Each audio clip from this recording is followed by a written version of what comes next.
bota o dedo aqui no lugar e foi para outro.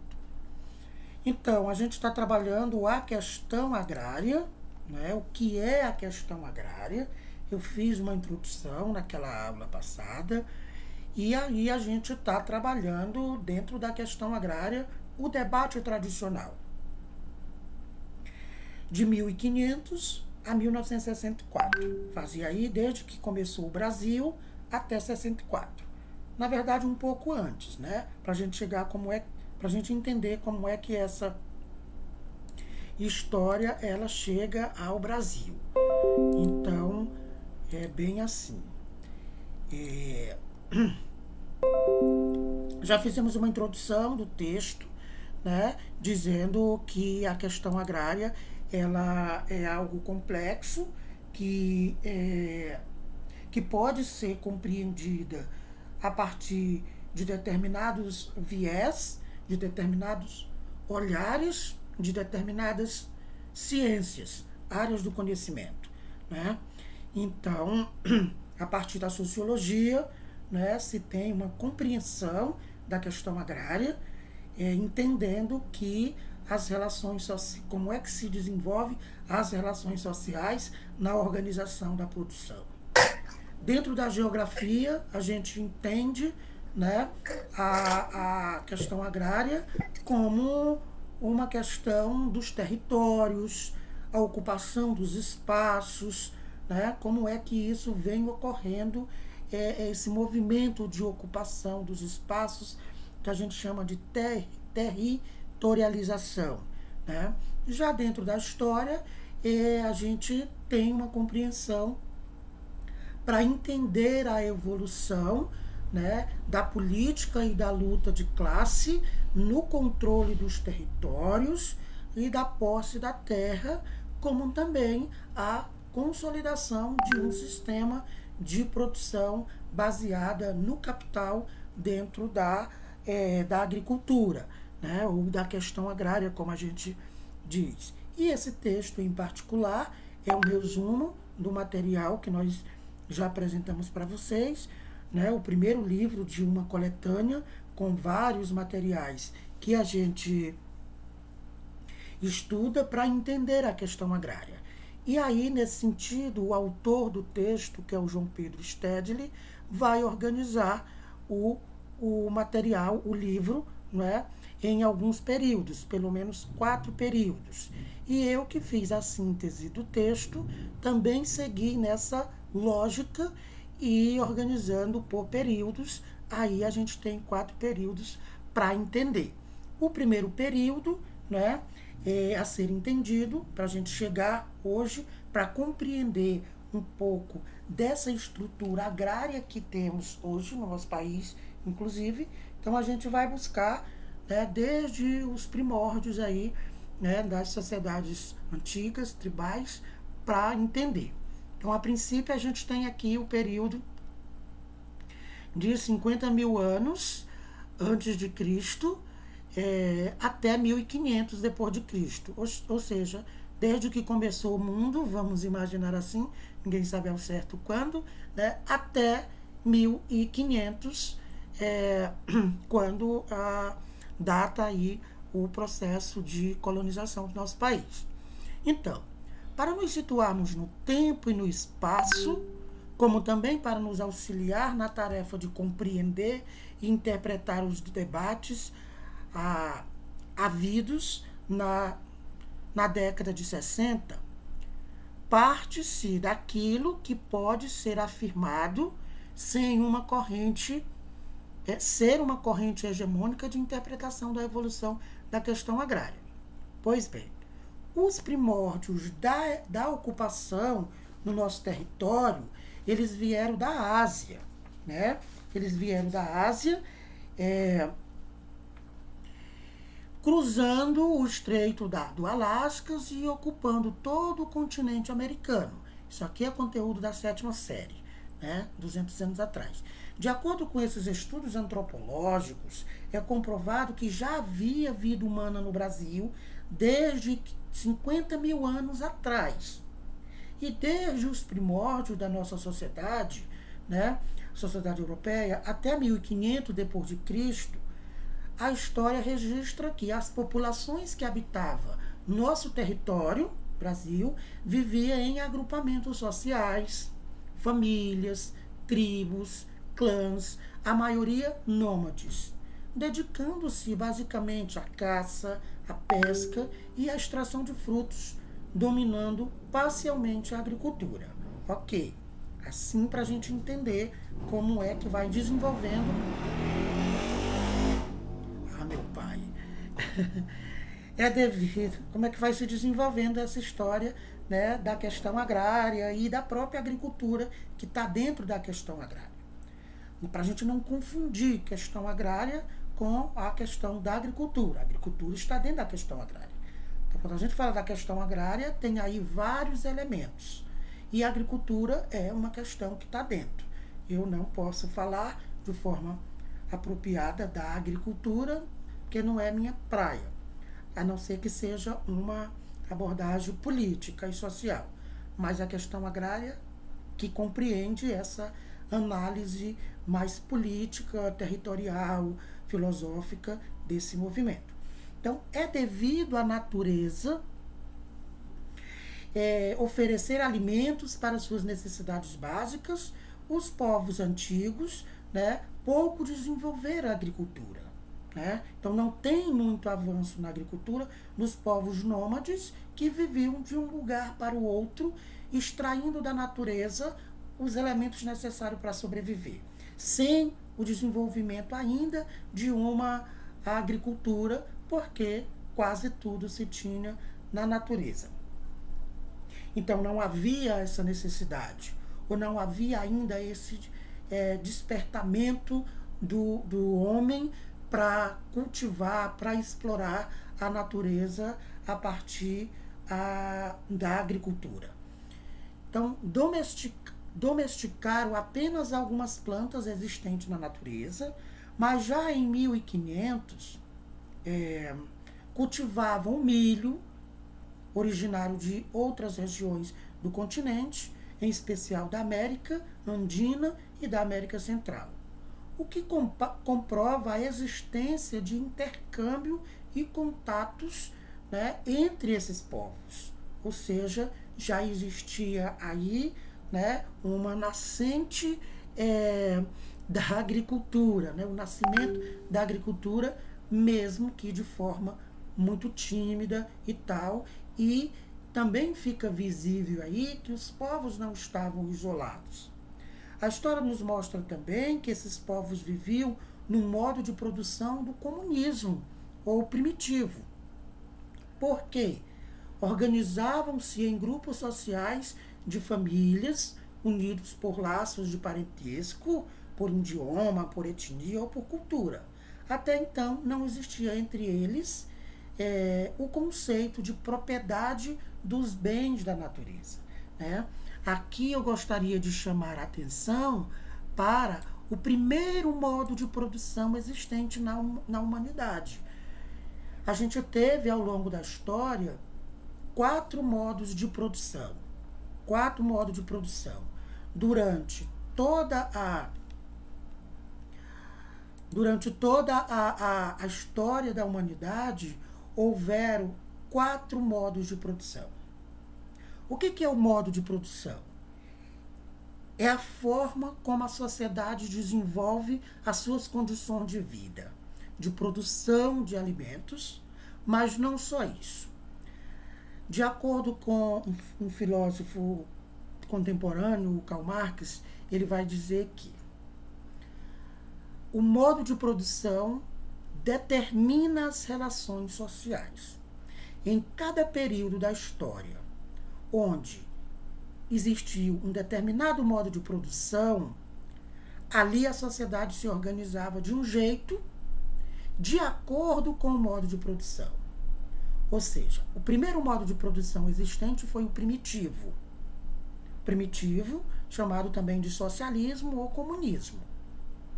Depois a gente tem o escravismo, depois a gente tem o feudalismo e agora a gente tem o capitalismo, que nós vamos aprofundar nos próximos encontros. Próximo conteúdo, a gente vai estudar o capitalismo na agricultura. E aí é preciso entender o capitalismo.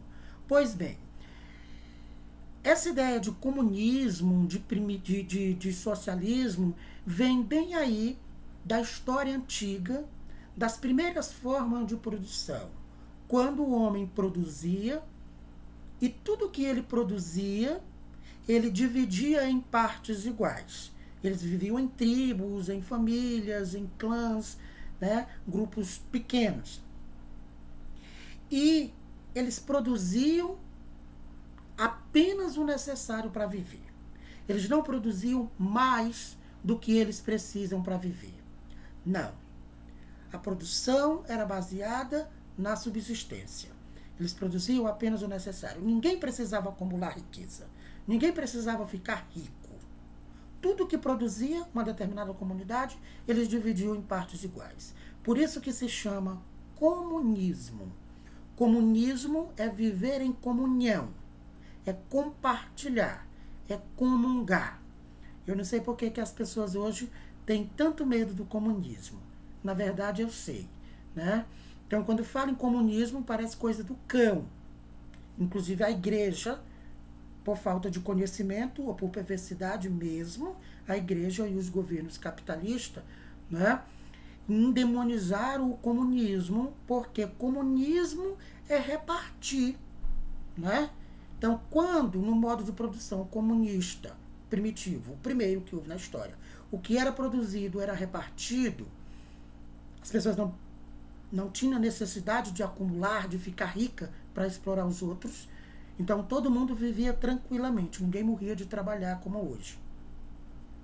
Daí vem esse medo do comunismo, porque comunismo tem a ver com comungar, compartilhar, com socializar. Daí também socialismo. Então, hoje, quando falo em comunismo, é tirar de quem tem muito e dar para quem não tem nada. Ou seja, é equiparar. Por isso que os caras que têm muito medo do comunismo. Não é que seja algo do cão, né, demoníaco. Não, comunismo simplesmente é para repartir, né, aquilo que é produzido para ninguém ter muito mais do que os outros a ponto de explorar e que também ninguém tenha necessidade a ponto de morrer de fome, entendeu? Então, era isso, no comunismo. Depois a gente tem o escravismo, e tá, mas isso a gente vai falar depois. Aqui é só para a gente entender que o primeiro modo de produção era o primitivo, né? Que é baseado no comunismo, que tudo que se produzia repartia. Pois organizavam-se em grupos sociais de famílias, unidos por algum laço de parentesco, idioma, etnia, cultura. Até então não existia entre eles essa ideia de propriedade privada, propriedade dos bens da natureza. Ou seja, ninguém era dono da natureza, ninguém era dono da terra. A terra era de todo mundo. Ninguém era proprietário dos bens da natureza. A natureza era de todo mundo, né? Todos os bens existentes na natureza, como a terra, a água, os rios, a fauna, a flora, eram de posse coletivo. Ou seja, todos tinham o direito de fazer uso destes recursos, na tentativa de atender às necessidades de sobrevivência do grupo. E quando esses bens se tornavam escassos, eles se deslocavam para outras regiões, por isso era chamado de nômades, né? Nômades é um povo que não tinha um lugar fixo. Eles não desenvolviam uma agricultura, né, permanente, como a gente desenvolve hoje. Então, eles produziam algumas coisas, e mais o que eles extraíam mesmo eram os elementos da natureza. E quando cessava ali, eles iam para um outro lugar também, né, viver do que a natureza lhe oferecia naquele outro lugar. Segundo um antropólogo brasileiro, Darcy Ribeiro, quando os colonizadores europeus invadiram nosso território, estimava-se que havia mais de 300 grupos tribais ocupando num total de aproximadamente 5 milhões de pessoas. né? Então, desde sempre houveram pessoas nesse território. Bom, diante do que foi apresentado por Stedley, com base muito bem fundamentadas, é possível perceber que os primórdios da nossa civilização, de certa forma, já viviam alguma experiência com a agricultura, né? E essas atividades elas eram baseadas no comunismo, ou seja, todos trabalhavam para suprir a necessidade de seu grupo, sem definição de espaço territorial ou de determinada propriedade. Ninguém era dono de nada, todo mundo era dono de tudo. Então, não havia assim explorador nem explorado, opressor nem oprimido, mas todas as atividades desenvolvidas era para o bem comum, né? Então aí está a origem do comunismo ou do socialismo que tanto tem medo às sociedades capitalistas hoje, porque o capitalismo está baseado na exploração, no enriquecimento ilícito, inclusive, no enriquecimento a partir da exploração da força de trabalho do outro. Então, falar em comunismo dentro do capitalismo é uma afronta. As pessoas têm medo, porque vai mexer, né, com a estrutura de quem tem muito. Não se ouvia falar em propriedade nem em proprietários de terras ou bens pertencentes à natureza, que beneficiassem alguns individualmente, como é hoje. Nas comunidades primitivas, todos tinham direito à terra. Assim, todo o trabalho era coletivo e partilhado entre eles. Essa é a forma de produção, né, dentro dessa questão agrária, vivida pelos primeiros homens, inclusive no Brasil, até 1500. Com a chegada dos europeus, as coisas mudam muito aqui, né? Mas sobre isso a gente vai ver aí a fala de vocês, o que vocês conseguiram organizar sobre isso. Então, isso que eu falei é um resgate, né? Antes da chegada dos europeus aqui, como era que viviam, né? Antes de 1500, como era que viviam os sujeitos que aqui estavam, os nativos, eles viviam dessa forma, ok? E aí a gente tem o segundo período, né, que é o período que vai de 1500, exatamente quando chegam os invasores, até 1850, que os meninos vão falar.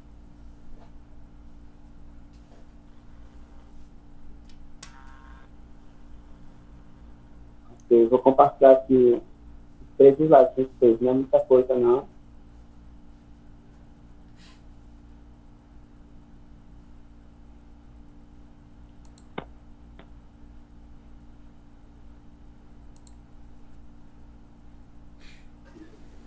E professor, o Diego disse que tá tentando entrar aí, tá aparecendo não, se você tem na aula aí. Quem? O Diego. Não. É para ele entrar bem aí de novo, que ele não apareceu aqui Tá, não. opa.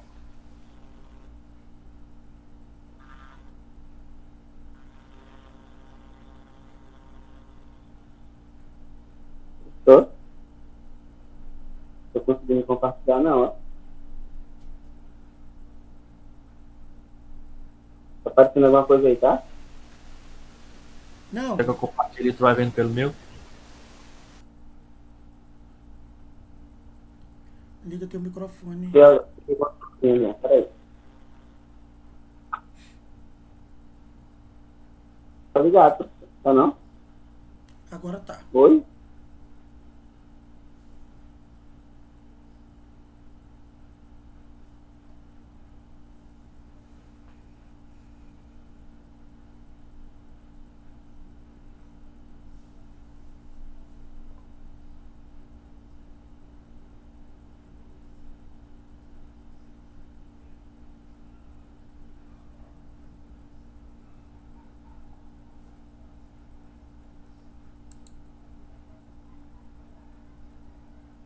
E aí? Problema no celular dele, ele disse que tá travando demais o celular, tá tentando entrar, o celular tá saindo do aplicativo. Tá tentando aqui. Ô Zé, cuidado, ô Zé, tá bom aí. E a projeção, Oséias?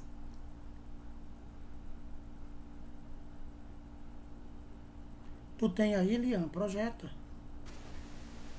Eu vou falar com ele. Hein, ô Zé? Oi, professor, eu mandei no seu contato aí, ó. Ver se consegue compartilhar aí. Ah, Não sim. tem como, Leandro, compartilhar. Hein, Zé, eu compartilho aqui e não vai lendo. Tá alternando mesmo.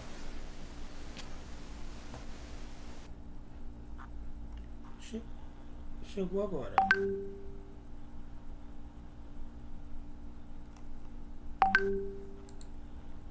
Chegou aqui, já compartilho.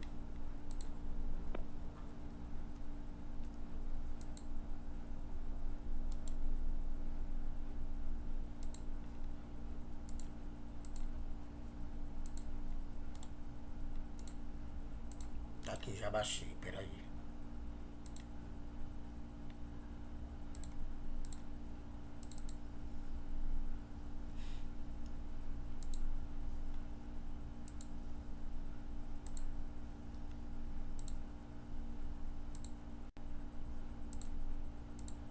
Pronto.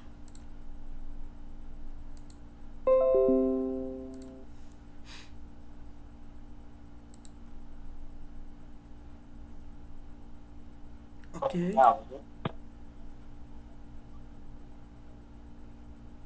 Tem microfone. Ok. Pois é, aí já fizemos uma.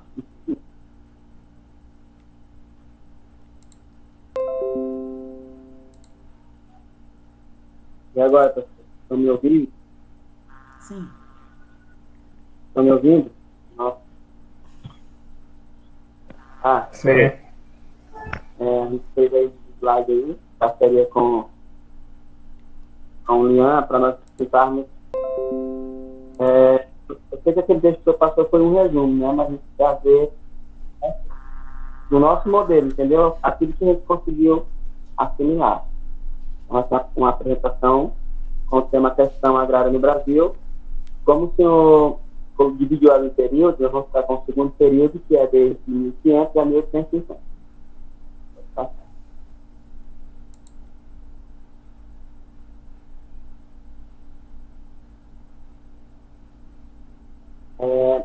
Aí, esse tópico aí, a ideia de trazer antes dos europeus, né? O senhor colocou na sua fala que, segundo o antropólogo brasileiro, antes da chegada dos espanhóis, antes de 1492, que foi quando Cristóvão, ele, entre aspas, falou que descobriu o Brasil, ou as Américas, melhor dizendo, e nesse período já existia habitantes, então o Brasil, as Américas, já era habitada, já existia pessoas, então também percebe-se que não foi só o Brasil que foi invadido, a América também, se for por essa linha de raciocínio, ela também foi invadida, né? Visto que, segundo as pesquisas, tem pesquisadores que afirmam que antes da chegada existiam aproximadamente, poderia ter existido até cerca de 100 milhões de pessoas, se for contar todas as Américas, mas se estima que aproximadamente em todo o continente americano existia cerca de 5 milhões de habitantes, algo em torno de 300 grupos tribais, né? E pessoas como, grupos como os sírios, os próprios africanos, que vieram, segundo a história, eles vieram ali pelo Estreito de Bering, então assim, é datado a cerca de 62 mil anos, 40 mil anos, muito antigo, muito antes dessa chegada dos espanhóis, tanto na América quanto no Brasil.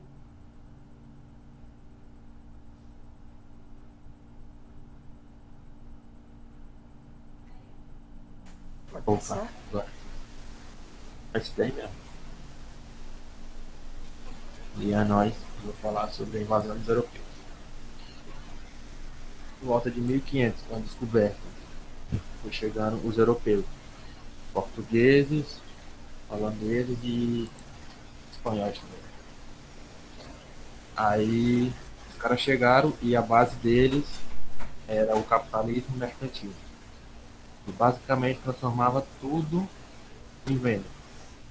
Tudo que eles achassem, pedras preciosas, madeira, frutos, até mesmo os povos nativos era transformado em mercadoria.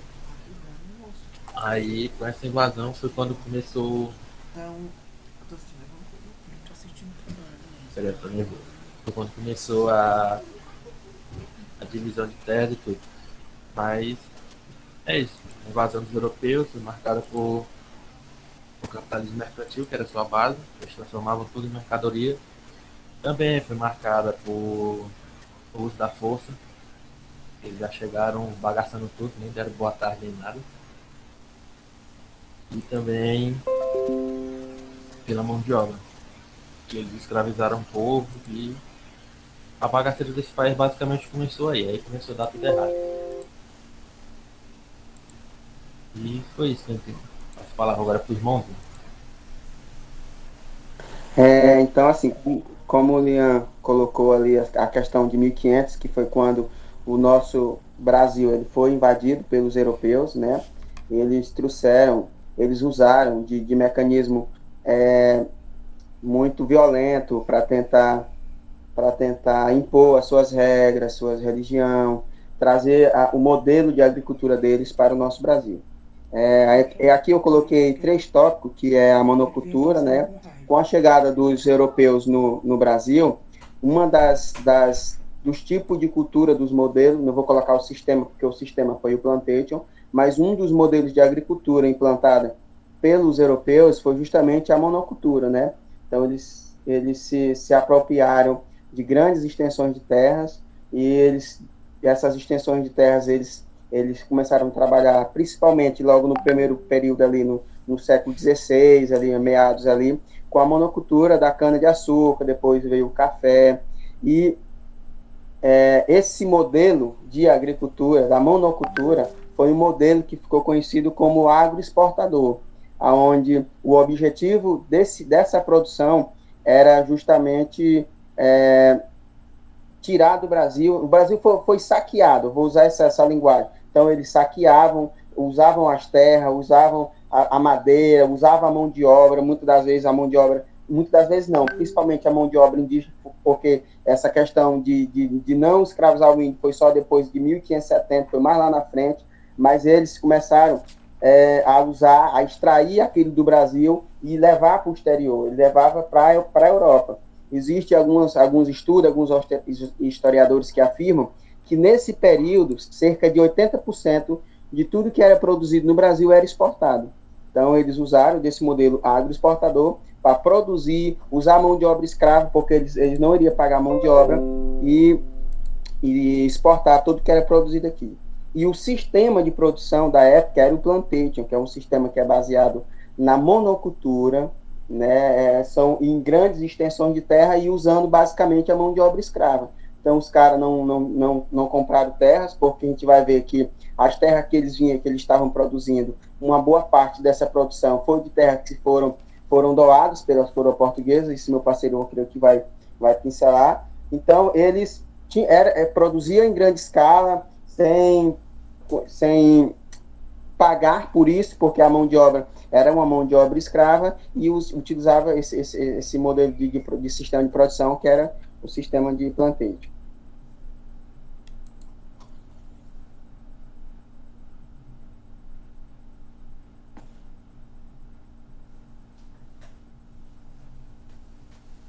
Opa,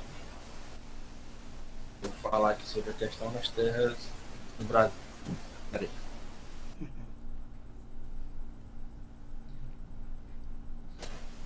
Na terra no Brasil. Com a chegada dos europeus, a coroa portuguesa se sentiu ameaçada pelos caras, né? O espanhol e tal, a gente chegar assim prometendo. Eles dividiram as terras nas capitanias hereditárias, foram 15, não vou lembrar o nome, então eu vou tentar.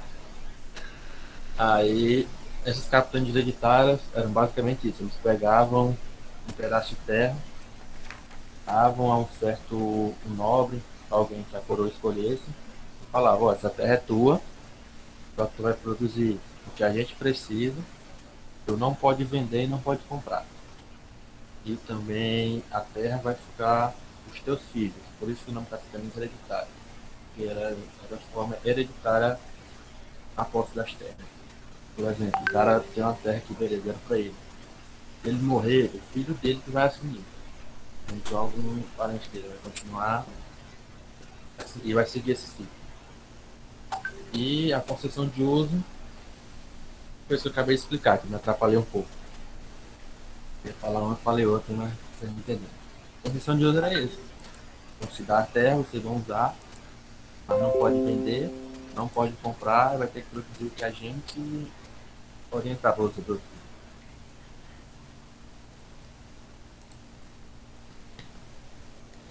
Pois é, então assim, nós percebemos que de 1500, né, 1500 que foi quando o Brasil foi invadido pelos europeus, até 1850, nós percebemos que essa chegada, essa invasão deles, eles tratavam os nativos de forma violenta, muitos eram mortos, aldeias eram dizimadas, e outros torturados, enfim. E a partir de 1534, que foi quando foi instalado as capitanias hereditárias no Brasil, que é onde essas capitanias elas eram feitas uma doação pela coroa portuguesa às pessoas que eram ligadas à coroa, entendeu? Que foi os famosos donatários. E essas capitanias eles eram hereditárias, por isso o nome de concessão de uso. Eles não podiam vender, mas os filhos eles assumiriam. E eles, a partir do ano de 1534, eles começaram a escravizar os índios. E houve muitos conflitos, porque os índios não aceitavam a metodologia de trabalho deles, o modelo de agricultura deles, os índios não aceitavam. Daí já começou aquela disputa por terra, porque como os índios eles moravam na terra, eles eram habitantes das terras brasileiras, e essas pessoas chegaram para invadir, então houve muitos conflitos, e esses conflitos houve muitos massacres, enfim. E a partir da década do ano de 1539 até 1542, começou a vir para o Brasil a mão de obra escrava, justamente porque estava ficando escasso, os índios não estavam querendo fazer isso, era muito escravo, muitos fugiam, montavam aldeias, tinha muitos conflitos, e os europeus eles começaram a usar a mão de obra escrava a partir do ano de 1539. Justamente com essa finalidade de ter uma mão de obra barata, né? E essas leis de terras, que foi no ano de 1850, que foi quando deu início à lei de terra, que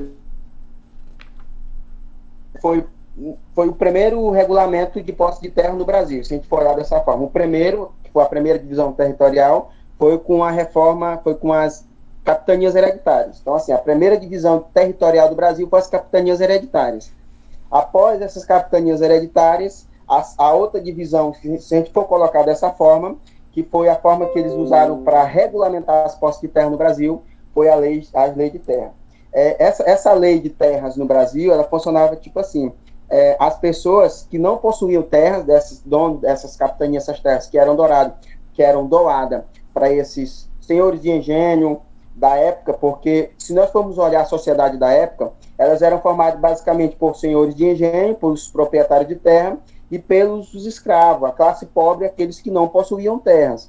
E essa lei de terras de 1850, ela veio para regularizar aqueles que possuíam terra e os outros que possuíam, mas as terras não eram deles. Eles usavam sem a necessidade de comprar. Então, a partir de 1850, houve a necessidade de comprar.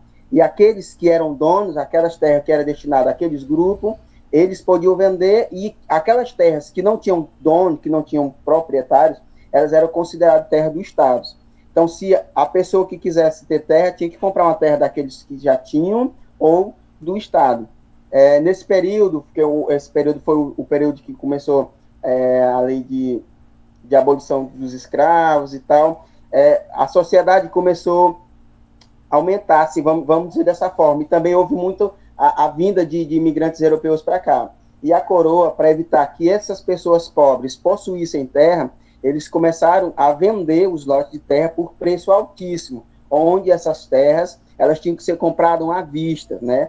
Então, dificilmente um pobre conseguiria comprar um lote de terra, porque tinha que ser pago à vista e as terras eram muito caras, favorecendo assim a elite. Então, se nós formos olhar hoje, o jeito, é a metodologia que é hoje, até hoje no Brasil. Só consegue comprar terras quem tem muito dinheiro, os caras, e essas terras elas estão concentradas na mão de pouquíssimas pessoas, né? Então, os grandes fazendeiros, as grandes pessoas que têm muita concentração de dinheiro, de bens, essas grandes extensões de terra estão na mão desse povo. E a grande maioria, que são os pobres, os trabalhadores, eles não conseguem comprar justamente por essas terras ser muito caras, e dificilmente você vai comprar uma terra parcelada, você tem que comprar uma terra à vista, né? Então, isso a gente vê lá dos primórdios, desde 1850, quando houve a primeira lei de terras no Brasil. E hoje segue a mesma linha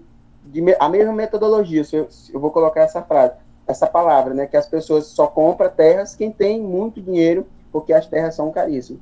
E daí, então, começou vários grupos sociais se mobilizando, umas revoltas, justamente para reivindicar essa questão da divisão de terra, enfim, aí eu creio que é assunto para os meus colegas, eu não quero entrar nessa outra questão. Mas se nós formos olhar, Dom João III, que se eu não me engano foi quem fez, assinou lá a questão das companhias hereditárias, doando essas terras, essas 15 capitanias que vem no Brasil, para as pessoas vinculadas ao governo. Então, desde lá para cá, a gente percebe que as terras brasileiras, elas são mal distribuídas. E é isso, meu nobre. Obrigado e vamos que vamos.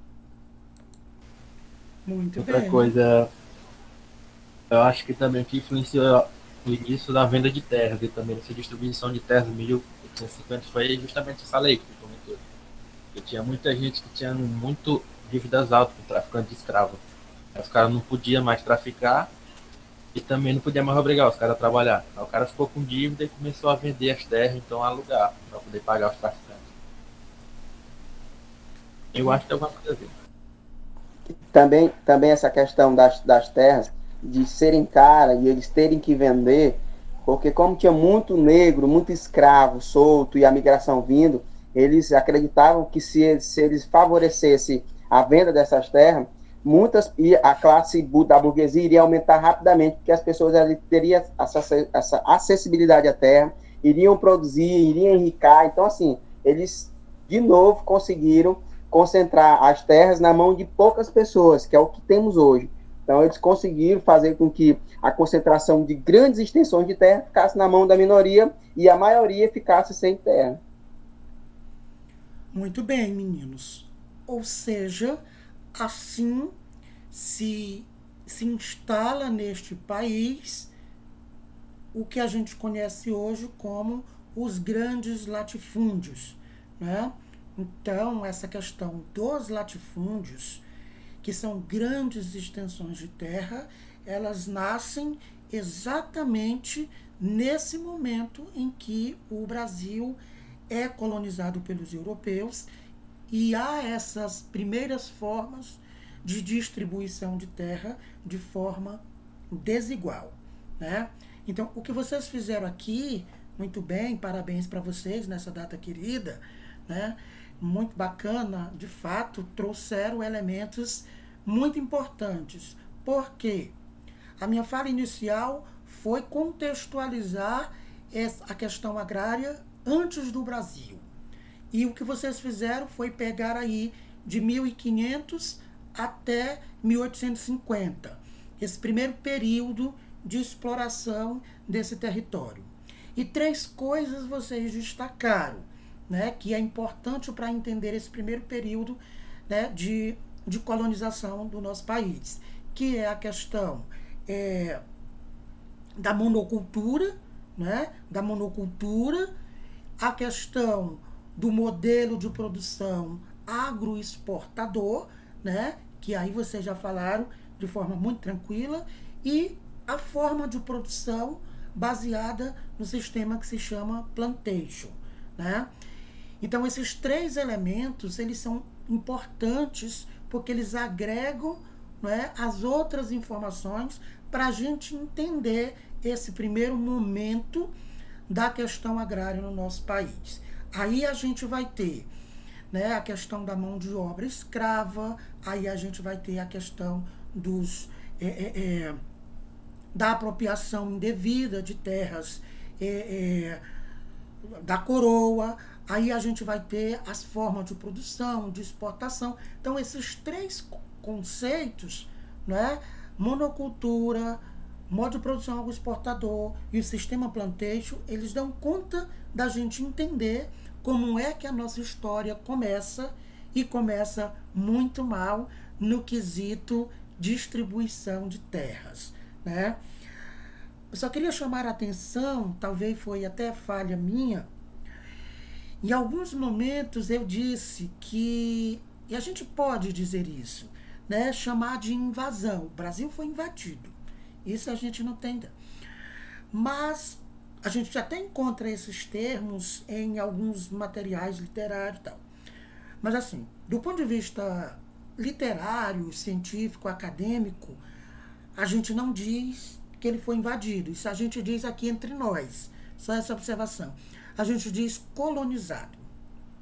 É quando o Oséias falava do processo de colonização, não só do Brasil, mas da América, não é? Então, nesse sentido, se o Brasil foi invadido pelos portugueses e os outros países, professor, que passaram por esse mesmo processo, sim, a gente pode dizer isso. Mas aí, como a gente vai se aproximando, né, da ciência, desse conhecimento mais sistematizado, a gente pode trocar, né, invasão por colonização. O processo de colonização é a mesma coisa, traz a mesma perversidade da ideia de invasão, porque o processo de colonização passa pela ideia da imposição, né, de um grupo que chega em um determinado lugar, explora do ponto de vista material o espaço, o território, né, extraindo dali todas as fontes, né, todas as riquezas que tem fontes de produção, impõe a sua cultura como a cultura verdadeira, como a cultura, impõe o seu jeito de organização política, social e tal.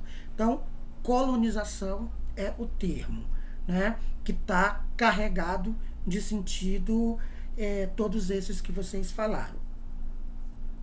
Então, assim a gente entende esse primeiro período, que vai de 1500 até 1850, quando era um desgoverno. A questão das terras era, né, uma confusão, como disse o Lian, começou a bagaceira bem aí, né, Lian?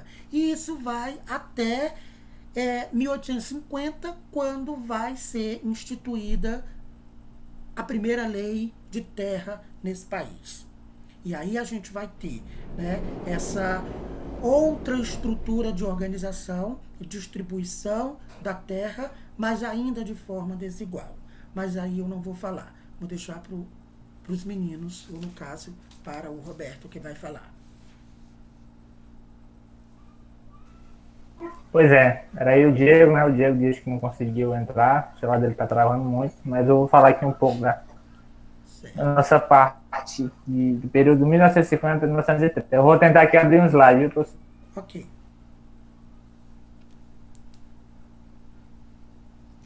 Gente, uma aula tão importante dessa, cadê o povo?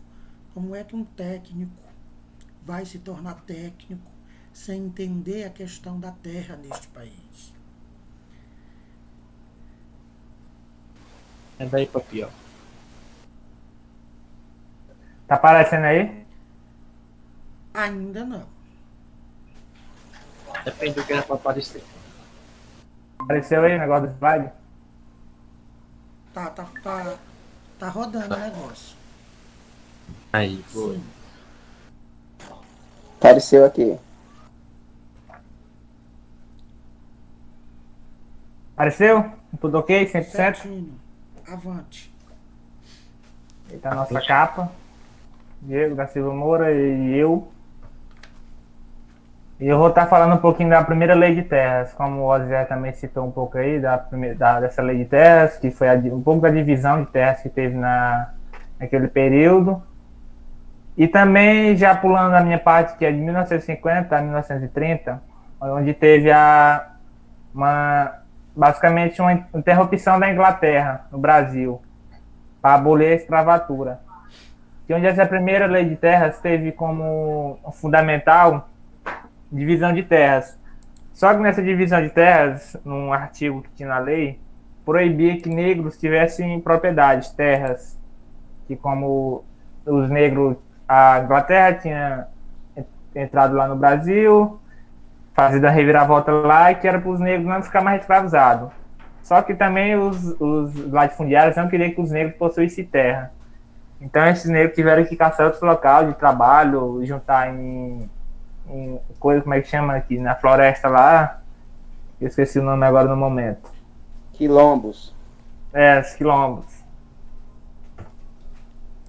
A gente falando aí um pouco da abolição dos escravos em 1988, através da Lei Áurea, e com o impedimento dos escravos que transformaram em camponeses. Esses escravos foram, claro, né, foram a Inglaterra e outras leis queriam que eles fossem assalariados, só que muitas vezes os latifundiários com a mente, né, que o negro tinha que ser escravizado e ponto final. Só que como eles tiveram a liberdade, eles tiveram que procurar outro local de trabalho e entre outros. E esses negros, muitos deles tiveram que sair para cidades grandes, principalmente cidades portuárias, que havia muito trabalho lá, eles conseguiam alimentar suas famílias, moradia. E também tem um fato muito importante, interessante que eu visei nesse arquivo, que foi quando os escravos tiveram que sair para procurar serviço, principalmente no Rio de Janeiro e em São Paulo, nas fazendas de café. Esses negros procuraram um local para fazer suas moradias, só que muitas vezes comerciantes e entre outros não cedia espaço para eles. Tinha um local, só que claro, não queria ceder, né, para pessoas estranhas. Aí esses negros teriam que fazer suas casas, só que eles buscaram lugares impróprios, que ninguém queria, que no caso foram as favelas, que a partir daí começou a grande favela no Rio de Janeiro. Eles procuram aquelas casas atrepadas praticamente, né, em locais impróprios, e ninguém queria aquele local. E tratando disso, esses escravos foram, né, muitos deles foram para essas grandes cidades, no caso, as portuárias, que era descarregar navios. Naquele tempo tinha muito navio, né, que chegava de Portugal, e tinha que ter pessoas, só que já com eles com emprego assalariado, né, como os latifundiários não queriam que eles trabalhassem, né, assalariado, queria que eles trabalhassem mesmo escravo. E também muitos deles trabalharam em fazendas de café. Só que na parte do café já era meu amigo Diego, só que ele não veio. Eu vou falar um pouco aqui, que eu dei uma lida por alto. Que também a coroa trouxe muitas pessoas de outros países da Europa para vir trabalhar aqui. Tratando numa mente que teria muitas terras férteis, terras produtivas, para trabalhar, só que quando chegaram aqui era outra coisa. Era assalariado, mas praticamente vivia escravos. Aí, com o passar do tempo, foi melhorando. Essas pessoas da Europa que vieram, foram conseguindo terras, que já eram brancos, né? Muitos conseguiram pegar essas terras. Só que outros trabalhavam em fazendas, cada um no local. Os latifundiários selecionavam uma área para eles produzir, tomar conta de tantos pés de café, para no final da colheita eles dividirem a produção. E é só isso.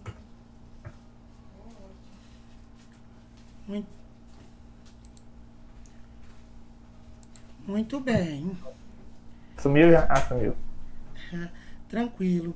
Vamos retomar algumas questões. E como os meninos outros não estão aqui do quarto grupo, eu vou também fazer um apanhado do quarto grupo para a gente fechar esse conteúdo. Infelizmente a gente não pode ficar esperando, né?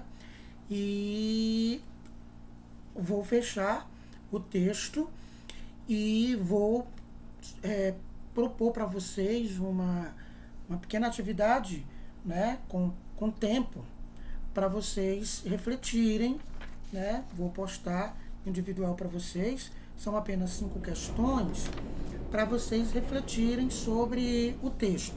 Porque assim, quando a gente divide o texto em partes para se comentar, para facilitar, né, para vocês, geralmente a gente estuda aquela parte mais preocupado em comentar aquela parte específica. Mas é necessário, é importante que a gente compreenda os 4 períodos. Nesse sentido, você vai agora, depois da aula, dessa semana, né, ler o restante do texto, que não foi a sua parte de exposição aqui, ler o restante, compreender e refletir por escrito, rapidamente, um parágrafozinho para cada questão, para você ter a compreensão do todo do conteúdo, para que assim a gente possa avançar nos conteúdos próximos, que precisa necessariamente ter algum entendimento desse conteúdo para avançar, né? Essas disciplinas, geralmente, que eu ministro, elas têm uma sequência, né? Um conteúdo depende do outro. Agora a gente estava na aula, na turma do 2º ano, e os 2 meninos, professor, não estou entendendo nada. Eu vou sair da aula, não entendendo nada. Eu disse, tá, filho, essa é a nossa 6ª aula, você só assistiu 2. Então tem 4 aulas no meio do caminho, então não tem como, né, acompanhar, não fazia sentido. Eu acho que na cabecinha deles, eles estavam dizendo, o que diabo é isso que esses meninos estão falando? E os outros estavam apresentando um trabalho, né? Então eu sinto muito, mas enfim. Vamos lá. Roberto trouxe algumas questões importantes aí, desse período de 1500 a... Não. Isso aqui já falou. Aqui, dos meninos. Isso aqui era dos meninos, que já falaram. Aqui, do período de 1850 a 1930. Deixa eu me ver aqui. Algumas coisas importantes, né? Ele já destacou. O que a gente vai ter aqui, né? Esse período de república já no país, né? Onde se instaura aí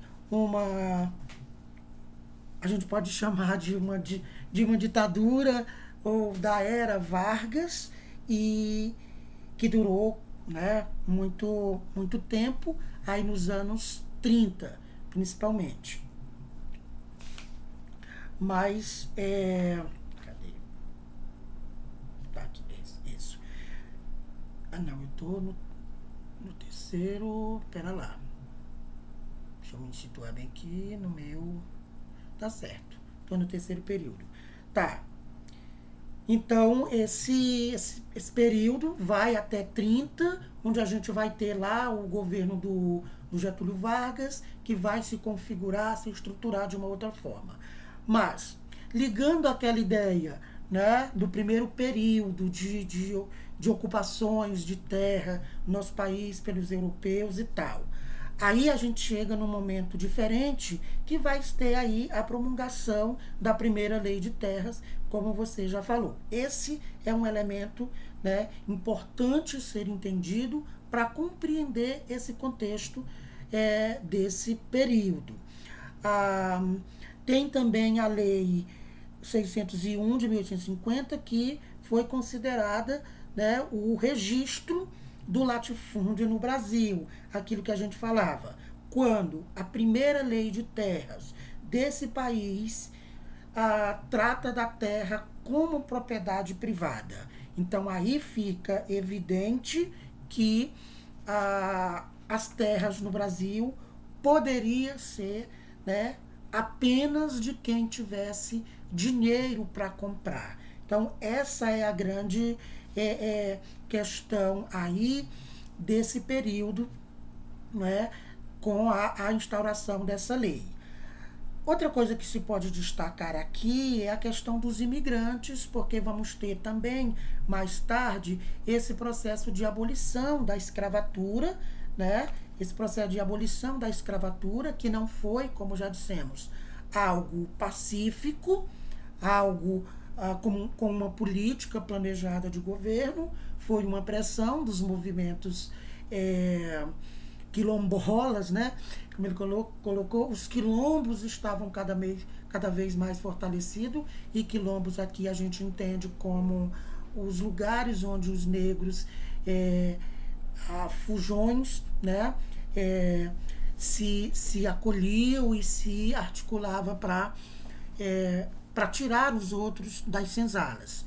Então, houve esse processo de libertação dos escravos por parte da princesa Isabel, né? Que o pai dela saiu e deixou ela, e ela, pressionada ali por todos esses movimentos, foi obrigado, né? Então não houve um planejamento nessa questão da abolição, daí os negros não tinham para onde ir, não tinha trabalho, não tinha moradia, não tinha preparação para ir para a cidade. Na verdade, o que houve foi uma expulsão dos negros do campo, das senzalas, para as cidades, sem nenhum preparo de trabalho, de moradia, nem nada. Daí eles começam a morar ao redor das cidades, né, fazendo ali as suas casas de qualquer jeito, nas periferias, nos subúrbios, no que a gente conhece hoje como favelas. Inclusive, por isso, nas favelas hoje é onde se encontra o maior número de pessoas negras, porque os negros expulsos da senzala, né, não podiam mais ficar lá, porque era lei, não pode mais ter escravo, então eles foram para as cidades. Alguns, mesmo livres, queriam ficar nas senzalas, melhor, nas fazendas, servindo aos senhores. Mesmo livres, por opção própria, ele não tinha outra condição, então eles se submetiam a essa situação. Mas os outros foram para a cidade, e lá não tinha emprego, não tinha estudo, não tinha, tá? Eles foram se alojando, né, ao redor, nas periferias, nas favelas, e aí tal. Então, e agora quem é que vai fazer o trabalho desse povo, né? Aí entra a questão dos imigrantes, como o Roberto colocou. Os imigrantes vêm para cá para trabalhar nas lavouras de café e outras monoculturas, né, com essa ilusão de que tem muitas terras produtivas e tal. Só que quando eles chegam aqui, a situação é um pouco diferente, né? Quando chegam aqui, tem toda essa confusão de terras, né? Então, esse período é um período bem conturbado por conta desses movimentos. E, por último, o quarto período, que é esse período mais recente, que é de 1930 até o golpe militar de 64. Isso aqui é mais tranquilo, né? A partir de 30 vai surgir uma nova fase que vai marcar a história econômica brasileira, que trouxe influências para a questão agrária. Então, toda a forma de organização desse país vai ter influência na questão agrária, ou a questão agrária vai influenciar nessa forma de organização estrutural do país. Bem, nesse período de 30 até 64, o modelo agroexportador, que está em crise, viu, Oséias, provoca também uma crise política e institucional no país.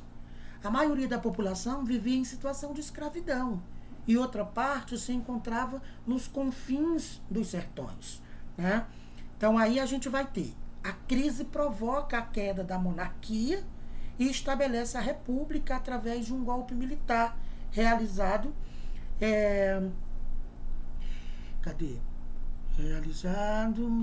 realizado pelo próprio exército, sem nenhuma participação popular.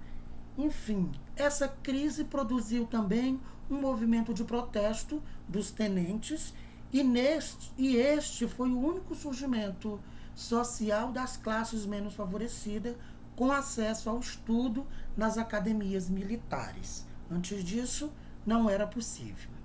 Bom, com o resultado do que a gente chama tenentista, né, teve a Coluna Prestes, que foi um movimento, né, que reuniu muitas pessoas.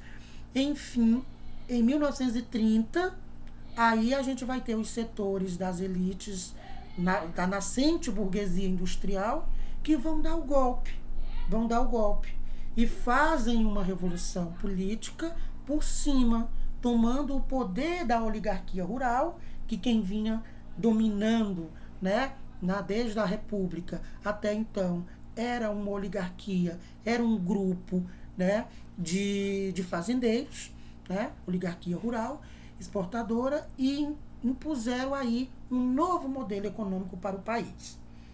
Desta forma, vai surgir o que o Getúlio Vargas vai chamar de modelo de industrialização, que foi, né, assim, o grande auge do governo do Getúlio Vargas, quando ele abre o país para o processo de industrialização.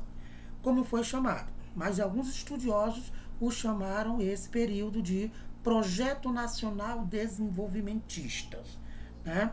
Outros de Era Vargas, pois o projeto político foi coordenado pela liderança do Getúlio Vargas, que ficou 15 anos no poder, né, que governou o país de 1930 a 1945.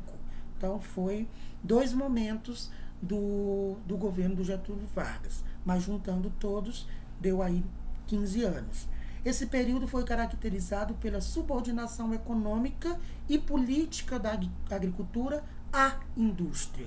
Agora a gente tem, nesse período, um novo elemento, que é o processo de industrialização que se instala no Brasil, e aí a gente vai ter um processo de industrialização da agricultura, né?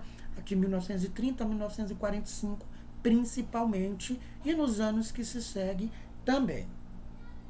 Bom, com esse novo modelo industrial, como era dependente dos países desenvolvidos da Europa, precisava importar máquinas e até operários da Europa e dos Estados Unidos, porque as máquinas não podiam ser manuseadas por qualquer um. Assim surge um setor da indústria vinculado à agricultura, como ferramentas, máquinas, adubos, venenos e outro, da chamada agroindústria, que foi implantada da indústria de beneficiamento de produtos agrícolas. Então, é nesse momento, né, que chega no Brasil o que a gente conhece hoje como a indústria da agricultura, ou agricultura industrializada. Foi nesse período. Então, isso muda o cenário da produção, né, agrícola no país.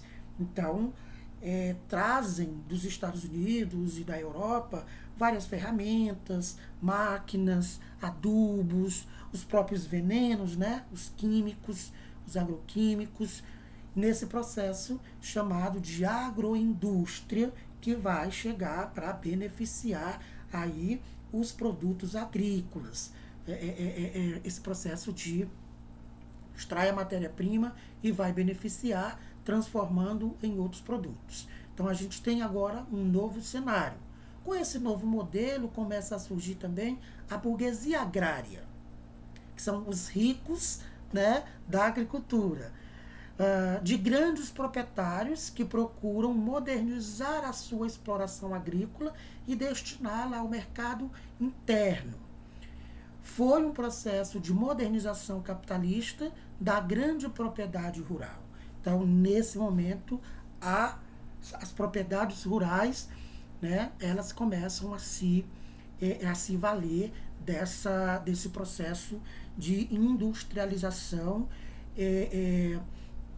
e mecanização da agricultura. Isso, por um lado, é bom, né? Pelo outro, não, porque isso não chega da mesma forma para todo mundo.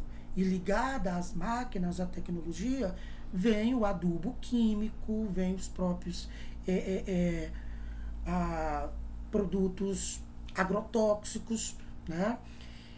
Com o desenvolvimento desse modelo agrícola, os camponeses são induzidos a se vincularem totalmente ao sistema capitalista de industrialização dependente. Por que a gente fala industrialização dependente? É porque o Brasil estava nascendo nessa perspectiva da industrialização e ele não tinha pernas para se desenvolver sozinho. Então, era uma industrialização dependente dos Estados Unidos e dos países mais desenvolvidos da Europa, né, como a Alemanha, enfim. Os trabalhadores forneciam mão de obra barata e o êxodo rural era estimulado pela lógica capitalista. Ou seja, as pessoas saírem do campo para ir para a cidade na intenção de trabalharem nas fábricas, inclusive fábricas beneficiadoras de produtos agrícolas, para que os filhos dos camponeses, em vez de sonharem com a produção como camponeses, em vez de lutarem pela terra, pela reforma agrária, se iludisse com o novo emprego e salário na indústria. Né? Nesse período, seria uma grande parte das famílias camponesas enviar os seus filhos para serem operários nas fábricas, nas cidades. Então, daí surge também essa ideia de que na cidade é o melhor lugar para se viver, que tem emprego para todo mundo, que todo mundo vive bem, que todo mundo tem que sair do campo para ir para a cidade. Essa ideia é muito fortalecida nesse período. E aí a gente tem ainda hoje, né, essa ideia dos jovens do campo não querer ficar no campo. Não querer ficar no campo. Então, eu sofro muito com isso. Né? Eu estava ministrando uma palestra outro dia para a Universidade Federal do Maranhão, e aí sobre os sujeitos do campo, né? E tinha um pessoal lá, assim, me pegaram, né? E foi terrível. Mas nesse sentido de dizer como é que a educação do campo, essa proposta, né, de um novo camponês, um novo campo, vai dizer para a juventude, no caso de vocês, que precisa ficar no campo, né? Porque no campo não tem atração, porque no campo, então essa ideia ela vem desse período, na verdade desde sempre o sujeito do campo foi inferiorizado, e nesse período de industrialização isso é tão forte que vai acontecer o que a gente chama de êxodo rural, onde as pessoas são incentivadas pelo governo, inclusive, a sair do campo e ir para a cidade. E aí a gente tem, né, a literatura e os meios de comunicação que vão fazer isso muito forte, dizendo para nós, Roberto, que o sujeito do campo é atrasado, é desdentado, é desarrumado, é analfabeto, não tem cultura, que é preciso sair do campo para ir para a cidade, para mudar essa situação de jeca tatu, entende? Da calça remendada, dos cabelos sujos, de que não sabe falar, essa ideia perversa que tem sobre o homem do campo. Né? Isso foi fortemente trabalhada nesse período. Eu estou exatamente estudando isso, né? Agora no meu trabalho. Agora, na realidade, tem que estudar para voltar para o campo. Exatamente. Então, eu estou estudando muito isso, né? Agora, estava esses dias escrevendo, falando isso no meu trabalho do doutorado. Então, já vou terminar, meninos. Então, a mídia, né, e o governo motivava as pessoas a sair do campo, dizendo, olha, lá é lugar de atraso, lá é lugar não sei o quê, ninguém quer ir para lá, vem para a cidade que aqui tem emprego, que aqui tem indústria e tal. E as pessoas foram saindo, e o que acontece? Nas fábricas não tinha emprego para todo mundo. E aí acontece os inchaços nas cidades, aí mais uma vez as populações vão se alojando ao redor das cidades, sem emprego, sem estudo, sem saneamento básico, sem condições estruturais para viver ali. Daí a gente tem, né, nesses últimos quase 100 anos, foi em 30, né, de 30 a 45, então a gente tem aí quase 100 anos, 80 anos, que isso é muito forte trabalhado na cabeça das pessoas. Então, quando pergunta para o jovem, você quer trabalhar no campo? Tipo assim, você quer trabalhar na roça? Não, ninguém quer trabalhar na roça. É tanto que a televisão, inclusive nos programas de televisão, diz assim, ó, fulano tá na roça. Quando diz tá na roça, tá querendo dizer tá lascado, né? Então, é uma reprodução social dessa ideia de que quem tá no... Entendeu? Por esse processo de industrialização. Isso acontece muito aí. Só que, do final dos anos 90 para cá, os últimos 20 e poucos anos, por conta da educação do campo, a gente vem, né, dizendo e construindo uma outra ideia de campo, de camponês, dizendo, olha, para viver no campo é preciso estudar. Você vai estudar para voltar para o campo, para trabalhar de forma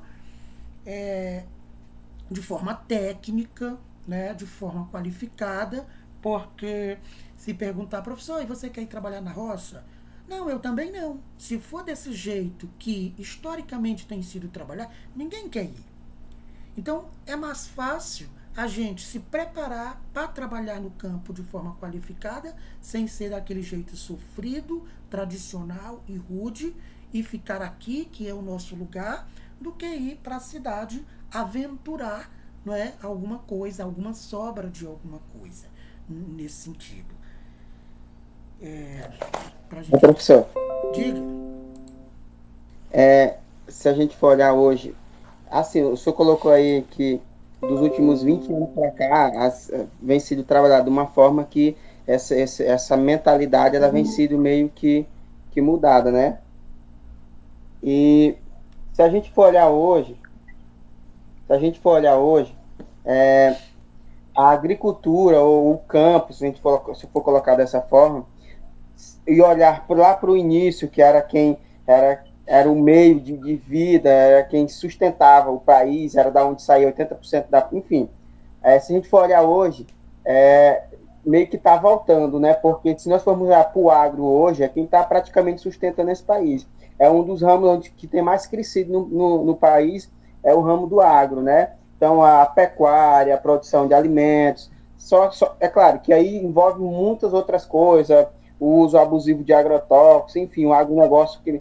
Mas se a gente for olhar, o campo hoje no Brasil, as pessoas têm olhado de uma forma diferente realmente, né? O cara é agrônomo, o cara é zootecnista, o cara, enfim, a gente percebe que tem uma visão diferente daquilo que eu tenho umas décadas aí, daquilo que eu aprendi lá atrás, quando eu estava na escola. Tu quer ser, tu tem que ser engenheiro, tu tem que ser contador, tu tem que ser isso.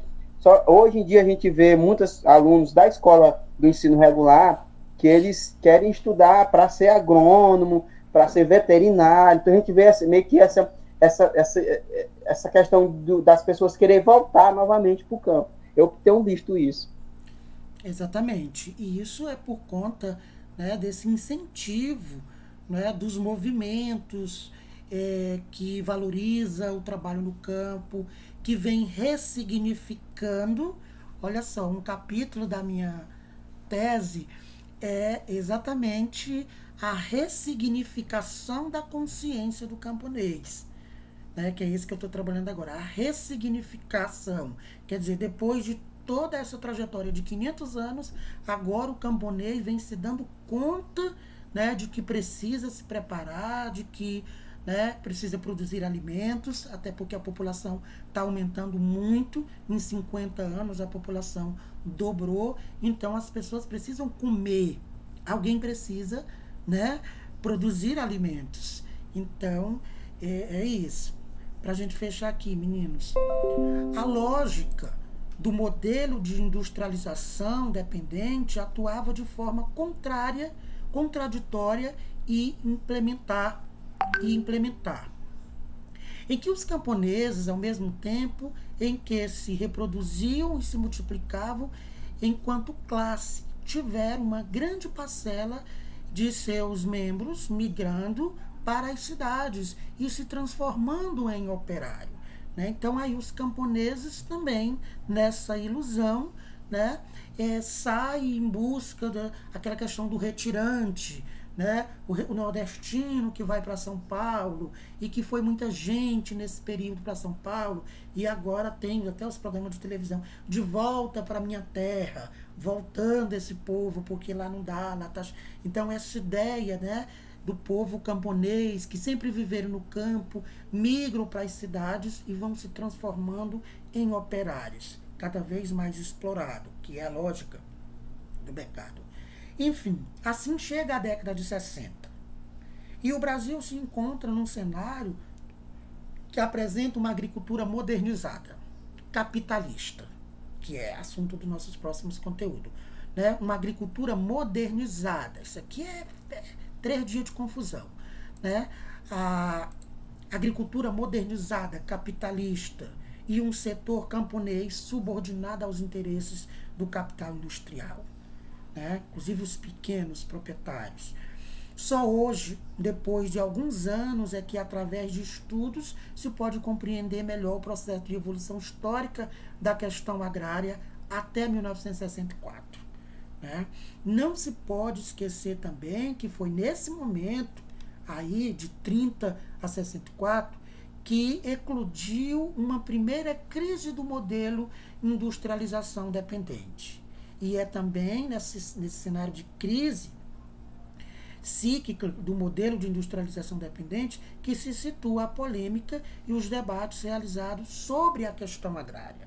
Então, a questão agrária, né, que faz esse estudo desde antes de Cristo, mas ela só se efetiva nos anos 60, como a gente já viu anteriormente. Bom, para fechar, a leitura e o resumo aqui apresentados me proporcionaram uma reflexão muito profunda acerca do processo histórico da consolidação dos modelos, né? Aqui eu estou dizendo a partir da leitura que fiz. A leitura e o resumo aqui apresentado me proporcionaram uma reflexão muito profunda acerca do processo histórico de consolidação dos modelos de desenvolvimento agrário já existentes no Brasil. Eu acho que vocês também vão sair com essa compreensão. Para que hoje pudéssemos lutar contra o modelo atual, este que se fortalece a cada dia, baseado, né, no capitalismo, aí na produção, agroexportação, monocultura, agronegócio, agrotóxicos e outras coisas que a gente vai ver. Então, fez-me refletir também sobre o grande desafio que temos na tentativa de desconstruir o modelo que, ao longo da história, tem se mostrado excludente e que desconsidera a história, o trabalho e a luta dos verdadeiros donos dessas terras Brasis, né?